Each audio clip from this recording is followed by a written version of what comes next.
Hello, everyone. While we're getting ourselves gathered up, I'm Rita McGrath. You probably knew that. This is being recorded, so please don't say anything or do anything that you would not want to report it in a public setting. And my guest this week is Michael Bungay Stanier. Is that how you pronounce it? That's pretty good, actually. Although, yeah? My company, my corporate name is the Banging Spaniel Corporation, because I once got a letter addressed to Michael Banging Spaniel, which I just thought was like both a highlight, a high point, and a low point in terms of people maiming my name. And I was like, you know what? That's so good. I'm going to run with it. That's fabulous. Yeah, exactly. So after, when you hit that point, Banging Spaniel, basically any attempt at my name is going to be pretty good. I had a guest on a couple of weeks ago who has a Danish name. And yes. It's spelled with this like agglomeration of consonants, and it turns out it's pronounced Fluberg, which I can pronounce because I'm German by background. But he looked at me, he said, "That was very good." Yeah. Maybe that's a secret superpower I have. Maybe that's the secret power you have. At last, we've uncovered it. Our work here is done, everybody. We found Rita's superpower. That's right. Forget this strategy stuff. But it's really about name pronunciation. But is it thrilling? Is it important? Is it daunting? That's right. That's right. Anyway, so just to introduce you to our listeners, those that don't know you, perhaps. So MBS, as we all like to call him, Banging Spaniel, I'll remember that now, is a very famous author. His books have sold more than 1 million copies. He is one of the world's leading authorities on coaching. He's got a bunch of different books, of whom I have a couple here to show and tell. The Advice Trap, which I love for its core thesis, which is we love to give advice. Like, we love to give advice. And he's called this the Advice Monster. And this book, The Advice Trap, is how you get over being an advice monster. And I'm hoping I can get you to expand on that a little bit. And then this book is really about finding purpose in life, making decisions, and moving towards concrete goals. And this is the most recent one, right? That's right. Yep. That's just 3 or 4 months ago. How to begin, yeah. I'm almost recovered from the book launch, because, as you know, book launches are this tortuous thing. They go on way too long, and you're not sure what is going on and if anything's making a difference. So if everybody who's watching, if you look at authors and we look tired, it means we've had a book come out in the last 3 to 6 months. I was just on a call earlier today about my next book, and it's like this period of anticipation mixed with dread, right? So I know this is kind of gazumping the interview, but have you written it? Do you know what it's about? Can you share any gossip about it? Gossip. Well, I can tell you it's probably building on discovery driven growth. Nice. It's building on some of the ideas of how do we think strategically in situations that are massively uncertain, and how do we make sense out of it? How do we bring ourselves to be courageous in the face of, both option A and option B are horrible. How do I choose between the two?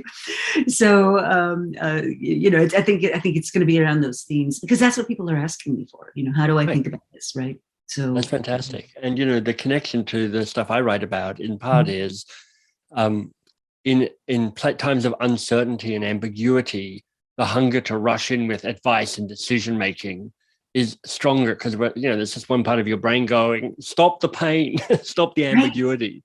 Right. But the capacity to sit with ambiguity and sit with curiosity is such a powerful leadership act. And it feels like you're going to bring some really great thinking about that to this. Thank you. Well, that's very kind. Well, so let's just, for people that don't know you, and I don't know that that's possible, but for people that don't know you, so that's very flattering, but so inaccurate. But okay, we'll go with that delusion that everybody knows who I am. So you started off as the hippie in your class of Rhodes scholars, and you decided not to take the path of what would have been pretty well-greased skids to, white male privilege, global domination, and you decided to do something else. So tell me a little bit about that choice and what that's led you to. Yeah. I mean, I had a few really lucky breaks. The first was actually becoming a Rhodes Scholar. And that was a lucky break for 2 reasons, really. 3. One is you being a Rhodes Scholar is a fancy thing, and immediately kind of you have a little invisible garland that you wear for the rest of your life. So that's cool. But really it helped because, first of all, I was studying law at my university in Australia. And just because of momentum, I probably would have become a lawyer, and an unhappy lawyer, because I was literally I left law school being sued by one of my professors for defamation. So it really wasn't going well. But so being a Rhodes Scholar took me how do you do, was that like a deliberate strategy? I mean, how does that happen? Oh, somebody once said to me, Michael, you have a gift for throwing yourself on landmines. And I was like, we were protesting against a particular professor who was teaching a point of law and just using an inappropriate way of teaching it, using actually a story of a woman getting raped, which wasn't necessary to describe the point of law. So me and some others made a fuss about it, and the response was to sue me for defamation around it. Anyway, it all went away in the end, but all of which to say I stopped being a lawyer, which was wonderful. Met my wife at Oxford, which was also wonderful. And then when you're a Rhodes Scholar, you're courted to be hired by fancy companies like McKinsey and Bain and BCG, all these kind of big consultants. And I went for a kind of information session with them, and I just went, I think I'd die if it was in McKinsey. I'm sure they're great. I know lots of people from McKinsey. They're all brilliant and clever, but I would not flourish there.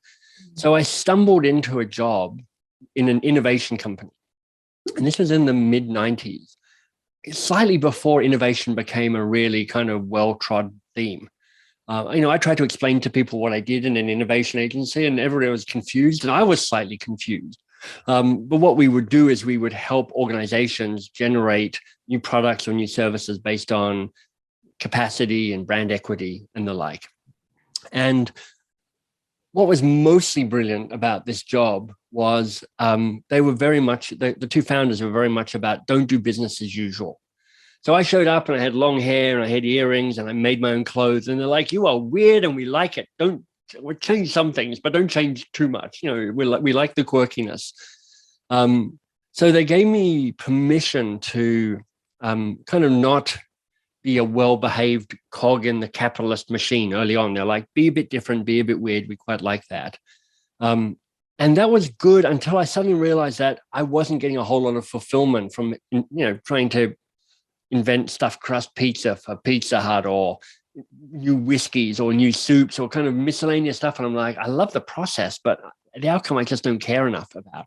And that took me into the world of change management and how organizations actually work, which kind of took me into the world of actually how do people thrive in organizations? Because, most of us work for an organization, big or small. They are powerful forces of change and powerful forces shaping society. And there's this tension in organizations, which is we need to make our money and we need to make profit and we need to survive and we need to be efficient and we need to get stuff done.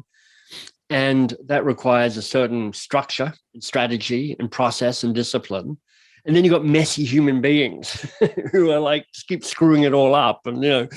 And what often happens is the messy glory, brilliance of the human being gets tamped down to fit with the organization needs. And I'm like, I want people to thrive within the context of organizations. So that kind of takes me to a lot of the stuff that that's the soil out of which a lot of my work grows from, which is like, how do you help our organizations thrive and our people thrive as well? And so did you go out on your own at that point, or were you with another kind of organization? Yeah, well, I moved to this OD, organizational change consultancy, and I was in London for a while, and then they were setting up a new shop in the US. So I was like, I'll be part of that. So I went over with a small group and we set up a company, and that was great because we had a big US client, AstraZeneca, when AstraZeneca was becoming AstraZeneca. So we were part of the merger stuff with them. And we're like, this is great. And at the moment, we're flying back and forth from England to Philadelphia to do this. So we arrived and we set up an office in Boston. And about 4 days after we finally set everything up, they fired us. So we're like, oh no, it's a disaster. And AstraZeneca fired you? Yeah, they're just like, we don't need your help anymore as a consultancy. And the whole move had been kind of betting that this would be an ongoing relationship and it would be our cash cow that would fund everything else getting going. And so, I can see this more clearly now, but I see now that we showed up and we didn't have a we didn't really have a unique selling point as a consultancy. We didn't really have IP or something that we really stood for. We didn't know anybody. We all had British accents or Australian accents. We were all a bit weird. So we had 2 years of just struggling to get by because we had a whole lot of infrastructure and costs, but we needed to be a scrappy startup, and we didn't have anything really. So after 3 years of that, I left there. Got a job up in Canada. Very excited, never been to Canada before, so I somehow somehow lined up a job, and my flight out of Boston was on 9/11. So exactly, so all sorts of stuff is going on there. The least important of all of that was me losing my job. My consultancy is like, the world has turned upside down. We're not hiring anymore. So after getting a short job as a kind of bridging job, attempting to help an organization bring an external branding project internally to shift the culture. So I spent 9 months trying and failing utterly to make any difference there. Because again, I showed up and I had no influence. I had little control. I finally got fired from that job and almost exactly to the day 20 years ago, because Box of Crayons started July 4th, 2002. I went out on my own. And Rita, my initial business model was find somebody with a pulse and a wallet and see if you can do something. Because I'm like, I was new in Toronto. I didn't know anybody. I had an assorted miscellany of skills. But over time, I got clear on actually the thing that I cared about and the thing that I thought had some resonance in the marketplace, which is how do you help organizations actually help their managers and leaders be more coach-like? Because I thought it was a really important leadership skill and change technology. And I thought it was being done really badly. And that's what Box of Crayons turned into, which is focused around helping organizations shift from advice-driven to curiosity-led. I love that. And I talk about that a lot in the context of, this model we have of leadership, where the leader has the answers and sort of metaphorically up on a horse, swinging a sword, saying, "This way, people." And maybe that works if you're escaping saber-toothed tigers or something. Right. But certainly in modern organizations, that's just so often leads to just disastrous results. And as you were saying, it appeals to that part of our brain that's just craving certainty, right? Just craving, give me the answer, give me the solution. And yet this whole idea of leader as coach, which Hermione Ibarra has written about as well, I think is a very powerful metaphor. It's true. And, 20 years ago, thereabouts, Daniel Goleman wrote an article for HBR on a leadership that gets results. And he said, look, there are 6 different leadership styles, and they're all appropriate at certain times. Typical leaders use 2, maybe 3. Great leaders know how to use all 6. And, when he wrote about it, he's like, coaching is a critical leadership skill. It contributes to culture, but it also contributes to the bottom line. There's kind of compelling evidence around that. And it's the least used, in part because people are like, what is coaching? And partly it's like, who has time for coaching? So that helped me go, these are the problems I need to solve around that. But I also think, Rita, that we've just, in the 20 years that have passed since Goleman wrote that, we've just got even clearer that the moments of needing an expert to stand up and go this way and I am right and I have the answer are increasingly infrequent. There's a place for advice. There's a place for certainty. But, as I say, if you can stay curious just a little bit longer and rush to action and advice giving a little bit more slowly, that typically is going to serve you well. And so your big breakout book was The Coaching Habit. So tell us a little bit about, because that obviously must have crystallized in your brain as the core thing that you felt you wanted to be known for. And then the advice track kind of builds on that, as I understand. It does, yeah. It was very satisfying. And here's why. So I had now got 5, 6, 10 years experience trying to bring coaching skills to busy managers and busy leaders. And I'm like, okay, I think I know how to unweird coaching. So it doesn't feel like some woo-woo, touchy-feely HR initiative, but it feels like a practical, everyday leadership skill for busy people who are like, look, I'm trying to have more impact. I'm trying to make my team thrive. I'm exhausted. I'm at capacity. I realize I don't know as much as I thought I might know. It seems to, the more senior you get, if you're lucky, the more you realize you don't know that much after all.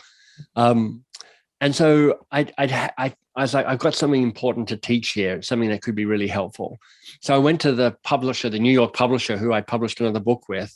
I went, here's my book. And they're like, amazing, go write it. So I wrote it, and they came back and they went, we hate it, but we like you, go write it again. I'm like, okay. So I went away and wrote it again, and they came back and they're like, we hate it, but go write it again. And I'm like, oh God. So I went away and wrote it again, and I went, we hate it. And this, I literally wrote 6 or 7 versions of this book.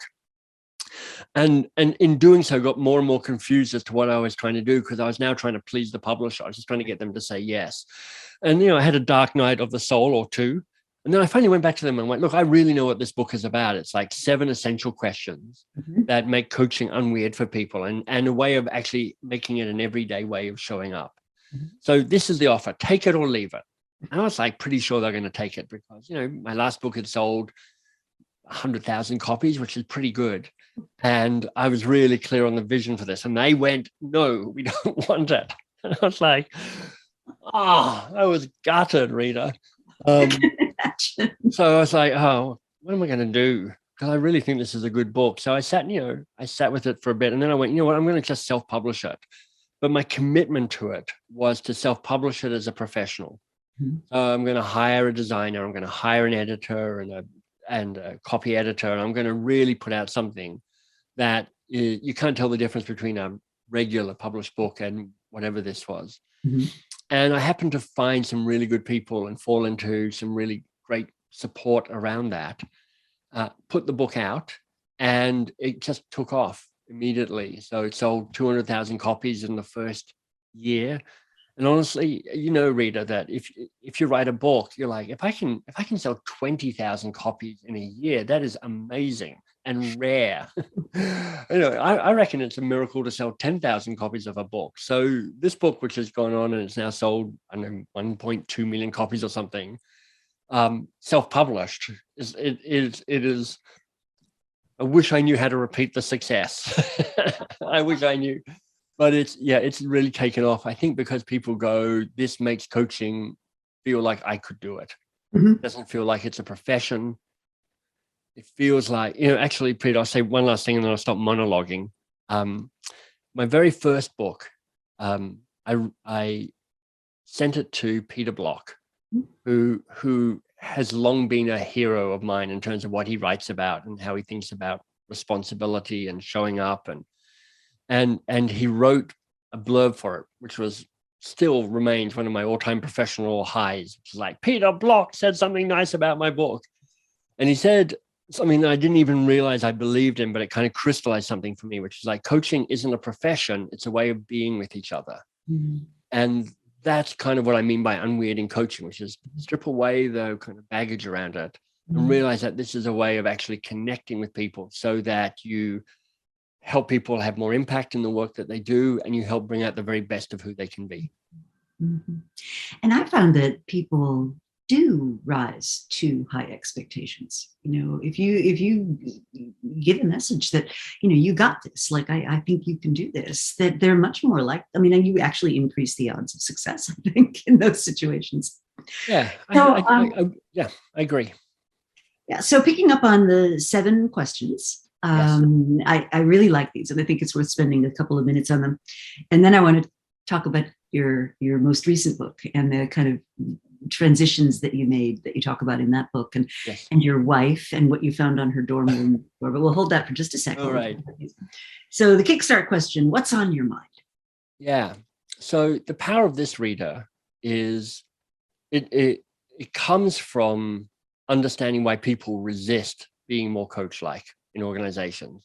You have to tackle that. Yeah, there's no use banging on about how wonderful coaching is if there's a whole bunch of people going, you don't even know why I don't even believe you. You got to get to the heart of why people resist to make change happen. So I talked to a bunch of people and I said, look, there's a number of reasons why people resist coaching. takes too long. I don't have time for this. And I'm like, so that's why if you can coach, my belief, if you can't coach in 10 minutes or less, you don't have time to coach. And then people go, it still takes too long. Even if I could coach in 10 minutes or less, I'm crammed. And I was like, yeah, but you need to think of coaching not as additive to what you do, but transformative of what you do. Because nobody's got space to add coaching as an added responsibility. But if you go same people, same conversation, same meetings, but in a coach-like way, then stuff becomes possible. And then they go, look, I don't want to be a coach. I've met coaches. They're all kind of weird, touchy-feely Californians lighting sage and, wearing pastels. I don't want that. And I'm like, I don't want you to be a coach either. I want you to be you and your team and your organization being more coach-like.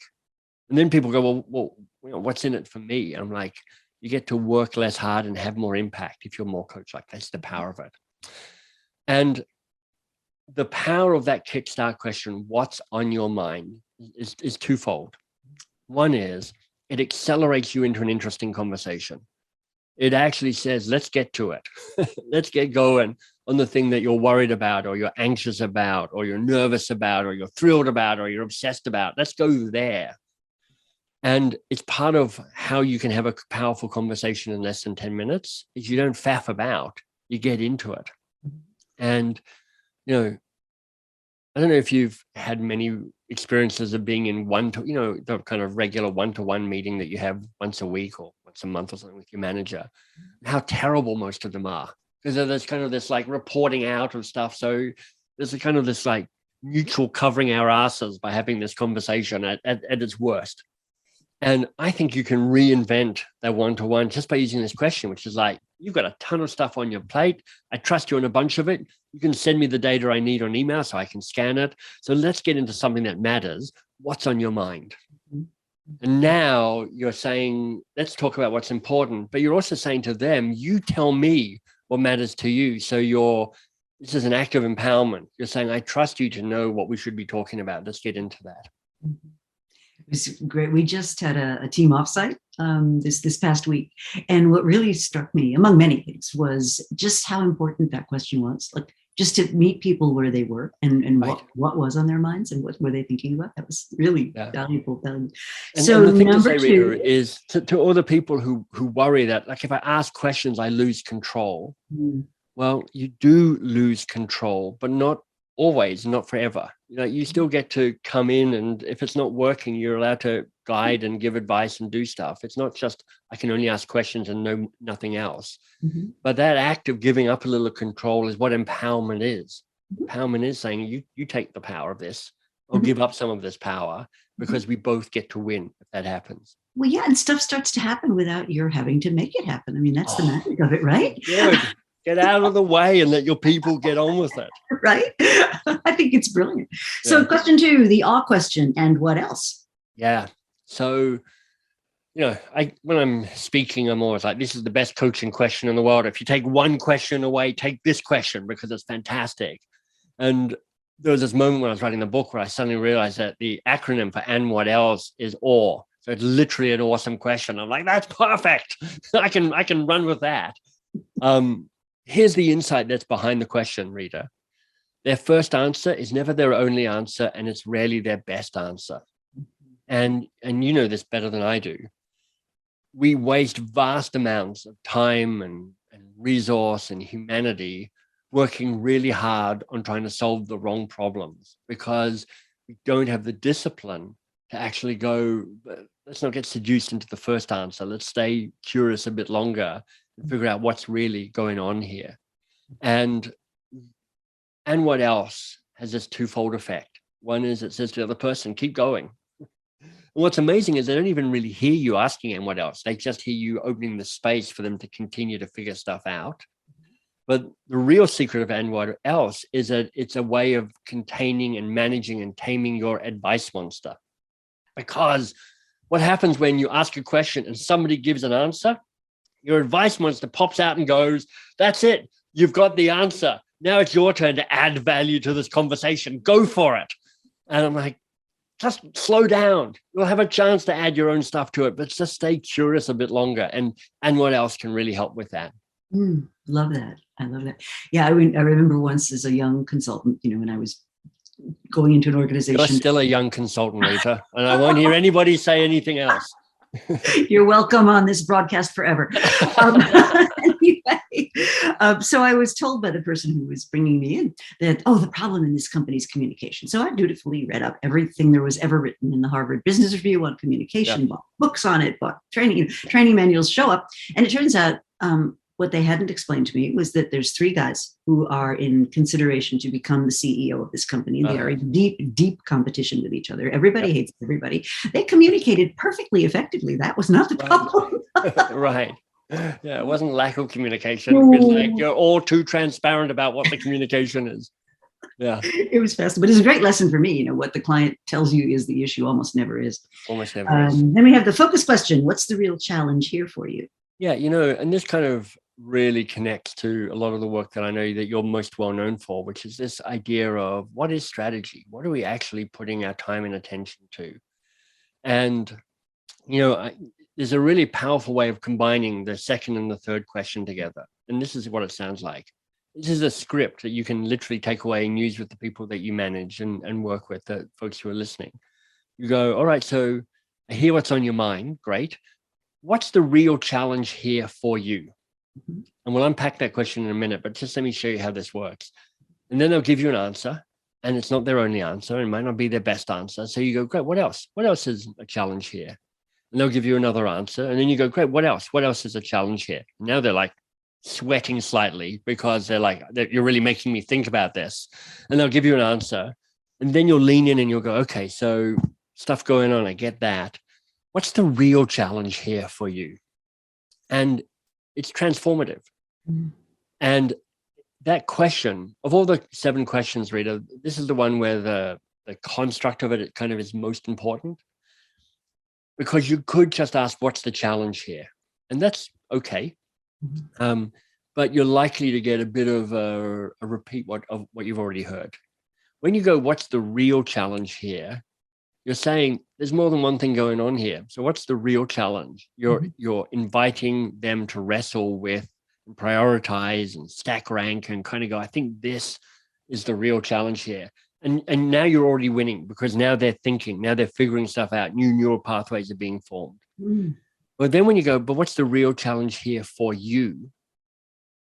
Then something quite magical happens, because now the spotlight shifts from the problem to the person who's wrestling with the problem. And now you're giving people an opportunity for growth and for learning and for self-development, and also solving the bigger problem. And if I can, I'll give you a quick, wonderful story about this at play. So one of the organizations we do a lot of work with is Microsoft, where the training that's behind the Coaching Habit book is a key part of their transformation from a know-it-all company to a learn-it-all company, that famous Satya Nadella phrase. And I had the great pleasure and privilege of coaching the man who was the head of sales for Microsoft. So, reported directly to Satya, had an organization of 200,000 people. And I coached him live on stage in front of 5,000 people at their sales conference. Very, very exciting, slightly sweaty moment, because I'm like, don't screw this up, Michael.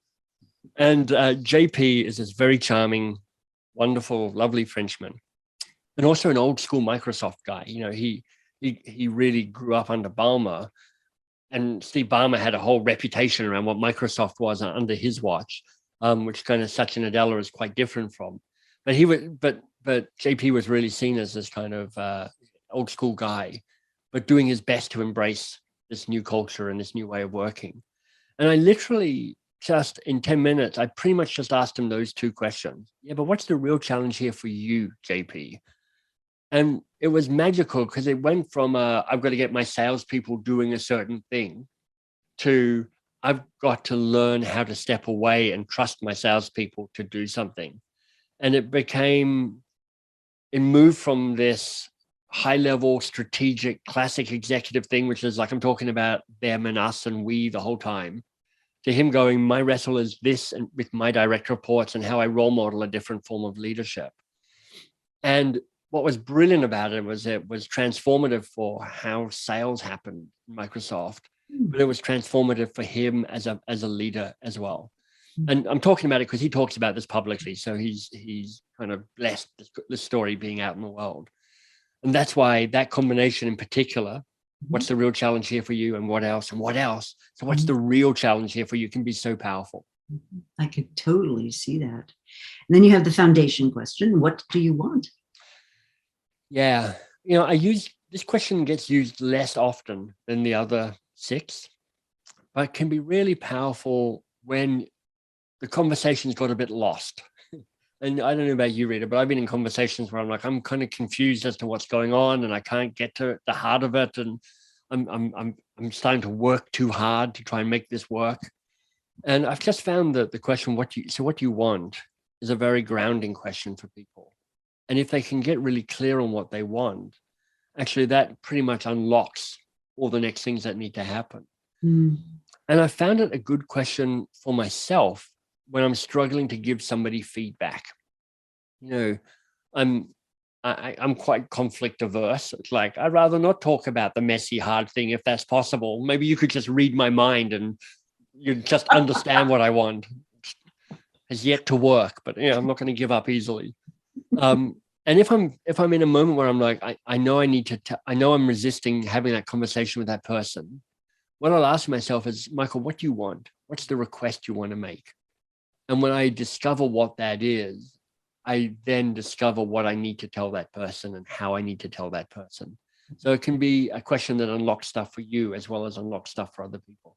Yeah. What I find too is people often substitute symbols of what they want for what they actually want. So a story I often tell is I was talking to a woman who was in our women in leadership class, and you know, we had this conversation about what's your vision and what's your aspiration. She's, oh, you know, I want to be a senior vice president, level 2, you know, category G. And I'm like, okay, but like that's a very specific and very limiting thing to aspire to, right? Yeah. So why do you want that, right? And so you dig in, and it turns out what she wanted was to be able to have creative control, to be able to have a degree of independence, to have resources to invest in young people. I mean, there's this whole laundry list of things that she thought that position could give her. And it turns out in the course of our conversation, many ways you could get that result. I mean, being an SVP might be one, but there's many others. Yeah. Yeah. You know, I'm just seeing Bogdan actually asking a question. Do you use WISE for coaching to solution? And I've got an opinion about that. Oh, good. Okay. There's a very famous consulting tool called the 5 Whys, you know, the ladder of inference, which is like, so what do you want to do? This. Why? Well, for this reason. Well, why? Oh, well, for this reason. It's a way of getting to root causes in terms of what's really going on. And that can work really well in a specific conversation around strategy, I think. But I find that in everyday conversation, when you ask somebody why, it's a fraught word to start a question with, for a couple of reasons.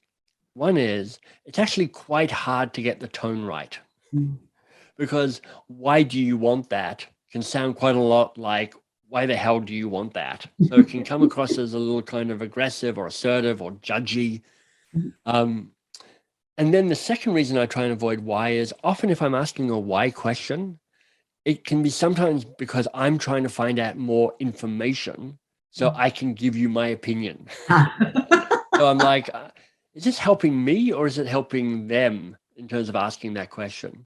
So my bias is to almost always try and ask a what question, because it's a little less loaded, a little less weighted.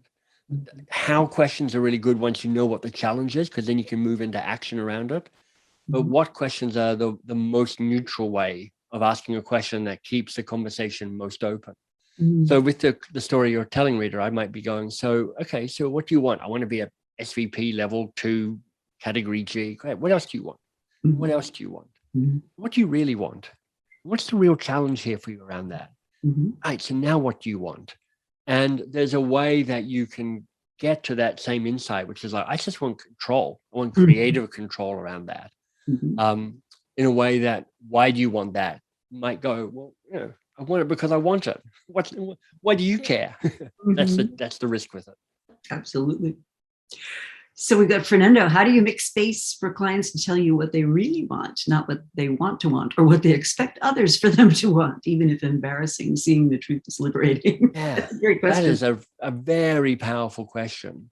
And it kind of circles around this piece around give people time to play with it yourself. And then the power of you as an experienced coach or consultant is you can kind of push back against that. Like, I hear you saying SVP level 2, category G. Mm-hmm. I'm just curious what's behind that. Mm-hmm. Because it feels like that could be an inherited goal rather than a deep goal for you. So what's most important for you around that goal? If you had that, what would it give you that you don't already have?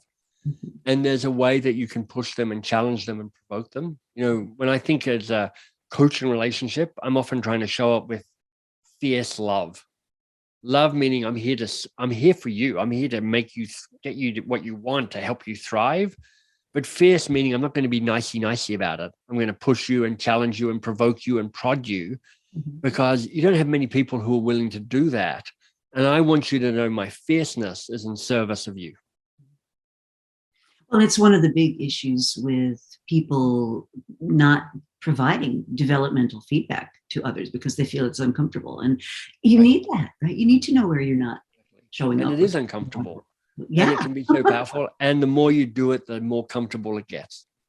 Now, I want to make sure we leave time for the new book, because the new book starts right now. Here we go. How to Begin. Beautiful. And it's really about your journey from Box of Crayons, which was a very successful journey, to this new way of thinking about what your goals are in life. Yeah. And you open it up with a really interesting example of, sort of name the date of your death actuarially, and then work backward and think about what are the projects you really want to do between now and then. And I thought that was a very interesting way to open a book.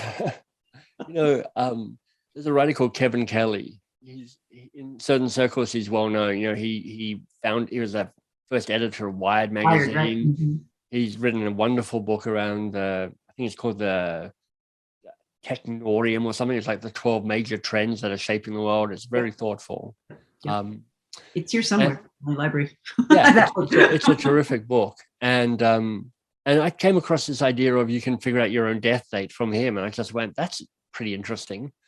And he also said you got basically a big project takes about 5 years from go to woe. So you can start figuring out, like, I've got about 25 years left, maybe, if I'm lucky. That's like 4, maybe 5 big projects. What am I going to do? Mm-hmm. But the starting point for this reader was me trying to write a book on how do you shift your behavior?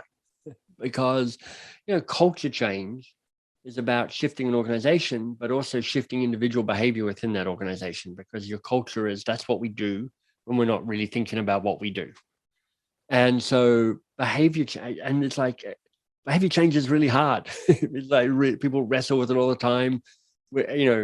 Our systems are set up for homeostasis, which is like protect what's already happening. And we're set up for that as well, which is like we're pattern machines, keep doing the stuff that doesn't suck. And I was like, what breaks people into a new way of being? And I came across, I wrote this phrase and I liked it when I wrote it, which is like, we unlock our greatness by working on the hard things. And I'm like, so how do you help people work on the hard things? How do you help people find that and name it for them and give them the courage to pursue that?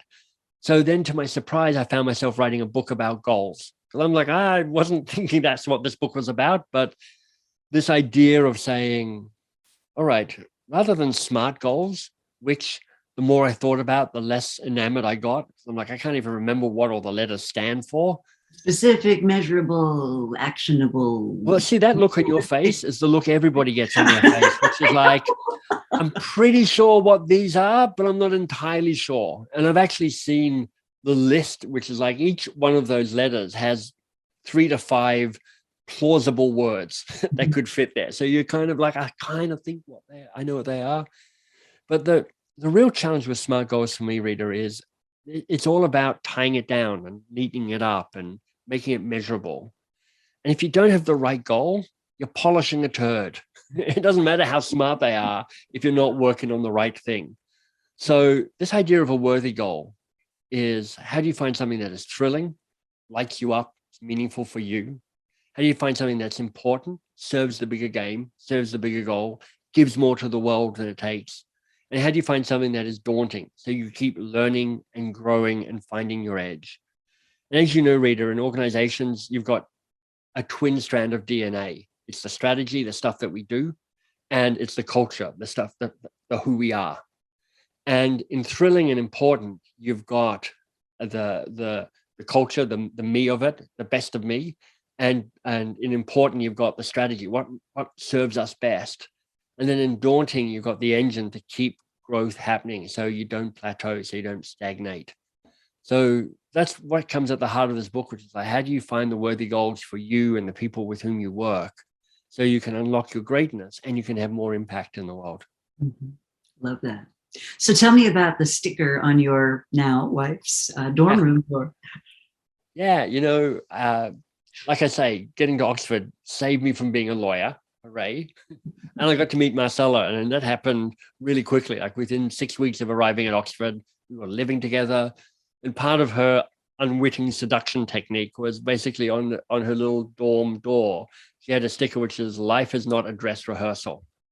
I'm like, I love that. It's like you got to squeeze this life, because you get one. I mean, I'm an atheist, so for me, I'm like, I've got this one dot of light, and then there's just darkness stretching on in infinity. So I'm like, make the most of this bright moment in the light, because you won't get this back again. And that is part of, you can see that thread coming through in a book like How to Begin, which is like, it's not a dress rehearsal. So you got X number of years left. You can figure it out if you want. So how do you make the most of those years so that you can come to a moment where you're like, I don't have any regrets about how this life played out? Mm-hmm. Well, and I think that's something that is actually in the zeitgeist at the moment, right? And, the pandemic, the disruption of routines, the recognition that some things we'd taken for granted, global world order, the state of racial relations being what they were, the fact that we have these supply chains where I can order a dongle from Vietnam and it arrives in my house in Connecticut in 2 weeks, all these assumptions just kind of being thrown up in the air. And I think a lot of people are now really hungry for the answer to that question. So the book is really structured in terms of finding this sense of meaning and purpose. And what I like is also that you've got, I don't know if I can see, I love this little Gantt chart, or what do you call it? The pie chart. A Venn diagram, maybe. Yeah, which is a little too obligated, a little too self-centered, a little too comfortable. Worthy goal, which I thought was a really nice way of framing it. Thank you. So, Box of Crayons. I met you, I think, the first time you had me on some program that you were running. That's right. This would have been around the time of my 2 books ago, I think, or maybe even 3. That's right. And that was really your life's passion for a long time. You built it into a pretty cool organization with a whole bunch of people, and that's right. And then you made the decision to leave. So maybe play that out, because that's hard, right? It's a hard thing to grapple with. I'm sure it wasn't something you decided on overnight, like on a whim. I mean, it must have been something you gave a lot of thought to. Yeah, so the story here starts at actually the restaurant I went and had dinner at last night. I was actually in the very seat I sat in last night. But 8 years ago or 7 years ago, I was sitting in this restaurant. It's a pizza restaurant in Toronto called de on Roncesvalles. And it's great. It's just a really great place. And my wife and I were sitting at the bar, because we like to sit at the bar. And the woman behind the bar was talking to us, and she was smart and she was charming. And it turns out she was doing a PhD in literature. Now, I have a master's degree in literature. My wife has a PhD in literature. So we're like, oh my God, let's talk books. So we got into books. And then she said, look, I'm a teaching TA, I'm a teaching assistant. I do this job behind the bar. And I've also got a part-time job at an independent book publisher here in Toronto. She's a hustler, trying to make stuff work. And then she said, but they've just fired me from the book publisher because they just won the Governor General's Award, the biggest literary award in Canada. And they don't have enough money to print all the extra books they need. So we have to fire you. I was like, oh, why don't you come and help me out with this? This is about the time the Coaching Habit came out. I need some help getting the book out into the world. So Shannon showed up, and Shannon is just brilliant. And she went from a few hours a week helping with marketing to full-time marketing to starting to do sales. And at a certain point, me and my coach went, Shannon would be a really good CEO. I know this is her first ever job. She's just got that brain, that way of able to see patterns and have the courage to think strategically and make brave choices and poke a finger in the kind of the soft spots. She has all of that. And so at a certain point, I went, two things are happening. First of all, I'm discovering that I'm not a very good CEO. I'm just, I get by a certain amount of self-deprecating charm and good luck. But honestly, it doesn't play to my strengths. And also, I don't get to do the stuff that does play to my strengths, which is to think and to write and to try and make complicated ideas practical and accessible for people. So my coach and I decided that we should see if Shannon wants to be the CEO. And she was like, well, maybe. Yeah, I'm up for that. I'm a little daunted by it. And I'm like, me too. And then I did a bit of asking around from other founders. And I just discovered that almost every founder transition is a disaster, because founders are people like me. We're erratic, we're divas, we're good at some stuff, we're terrible at some stuff. We mostly want to stop being involved in everything, except for the things that we still want to maintain control over, which will then come in and sabotage the whole thing.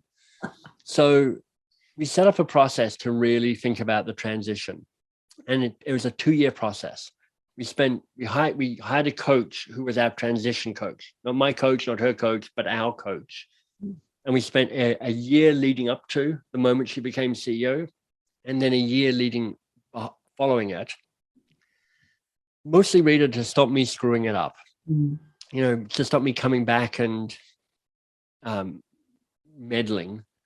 Because you're right, there's a degree of me giving up something that was very fundamental to who I was, and something I'd spent 18 years shaping and crafting and inevitably putting my DNA into all of that. And even though I'm not, I'm not really the face of the company, I kind of still am the face of the company.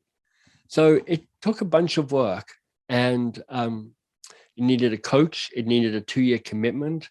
It needed a bunch of structures where we were really clear what I could and could not get involved in. So we ended up agreeing that the only 2 decisions that I had to make were, can I fire Shannon? And can I sell the company? Those are the 2 decisions that are mine. All the other decisions are hers, including the right to have the company fail. It's her, if the company fails, because companies fail all the time, that's her right. She's the CEO. This is her company. So we had to get to that place where we're like, you're not minding Michael's company, you're running your company.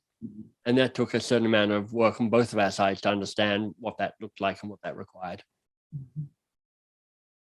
I would imagine there were maybe 1 or 2 moments of backsliding. There were, but nothing too tragic. Nothing too tragic. In part because I'm quite forward focused myself, so I'm not too sentimental about it. I quite like the next adventure, and partly because we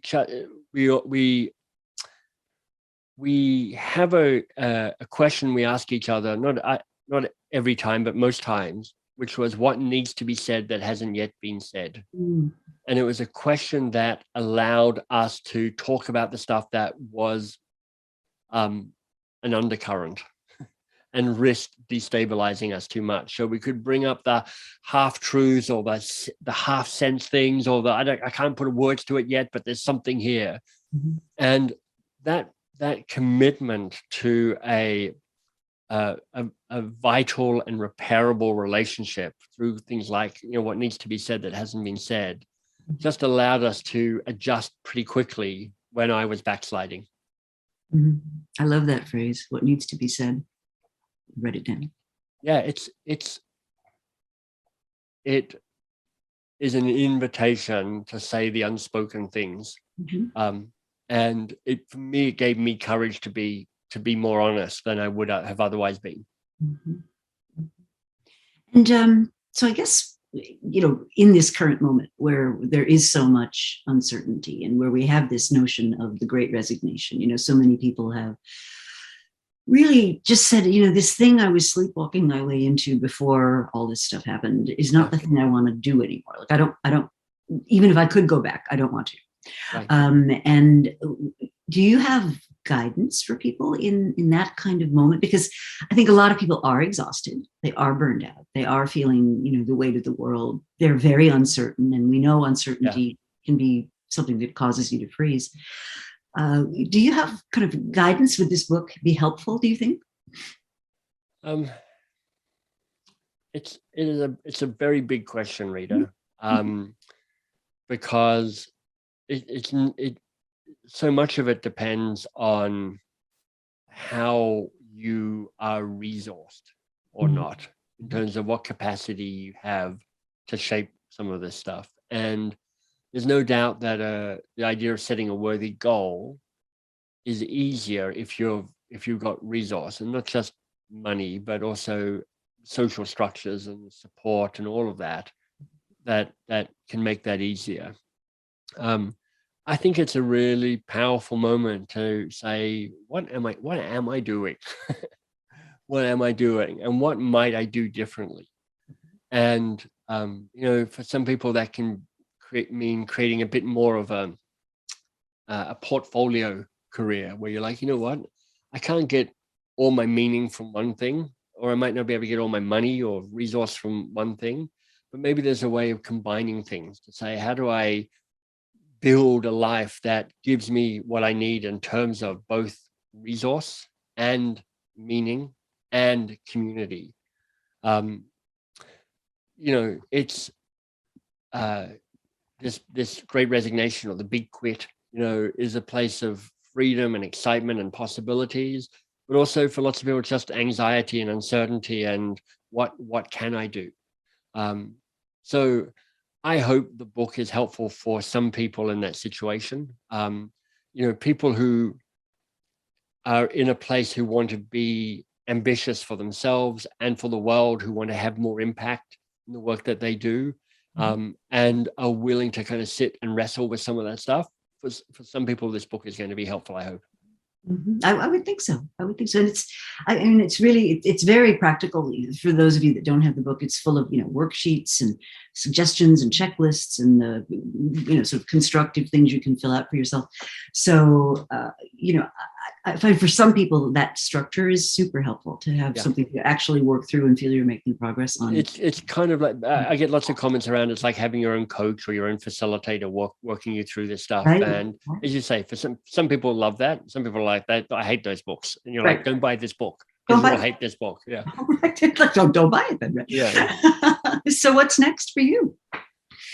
Well, I am trying to write more books. I'm trying to reimagine myself as a writer. And, I know I'm already an author because I've written books and I've got books out in the world, but I've never really thought of myself as a writer before. I kind of have written around running businesses or doing other stuff. So I'm like, what would it be if I was a writer? So at the start of the year, 5.5 months ago, I'm like, I'm going to write 3 books this year. Not like 3 first draft books. I know. So Reader's Face is a classic, which is like, are you an idiot? And I'm like, no, I've got 3 really good books, and they're small, but they're powerful. Anyway, so I'm halfway through my time, and so far I've written about 500 words of one book. So I'm like, I'm a little behind. But my first draft of this next book I'm writing is due in 6 weeks' time. So I've got a sense of what it's about. It's about how do you build. It's a little bit like the conversation we're having around Shannon, which is like what needs to be said that hasn't been said. It's a book about how do you build relationships with the people with whom you work that are more vital, more vivid, and more repairable. Because I think, that well-known saying that people leave managers, they join organizations, but they leave managers. It's like, so don't be that manager. Let me give you some tools that will make it easier for you not to be that manager.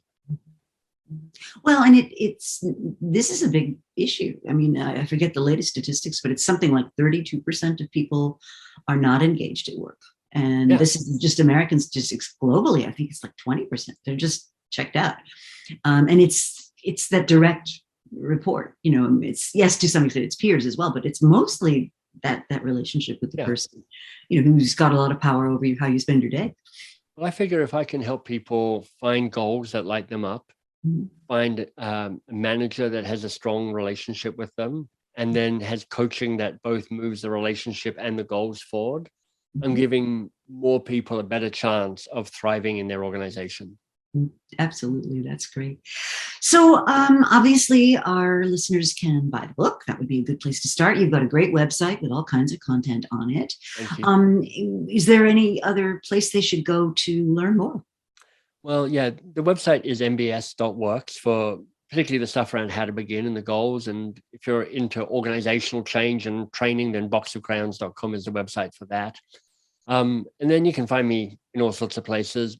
You might be interested in a TEDx talk that I gave called How to Tame Your Advice Monster. I gave that a couple of years ago. And it's just talking through in a little more depth around what are the 3 advice monsters and how do you recognize them and how do you tame them. And Rita and I talk too much. So Rita and I ran out of time to talk about that. But if you're interested in that, check out the TEDx talk. Well, I love the idea of an advice monster, and that it's often the least productive thing you can do in an interpersonal conversation, which is a bit counterintuitive. You think you're there to be an expert, and you're actually there to do something much richer, which is to get at the essence of the issues. And you don't get there by thrusting yourself in the middle of it, which I think is a very practical takeaway from the first couple of books. Well, it has been an absolute pleasure. Thank you so much for making the time to join us. Thank you all for listening, and to be continued, I hope. Beautiful. Rita, it's lovely to see you again. Thanks Lovely for your time.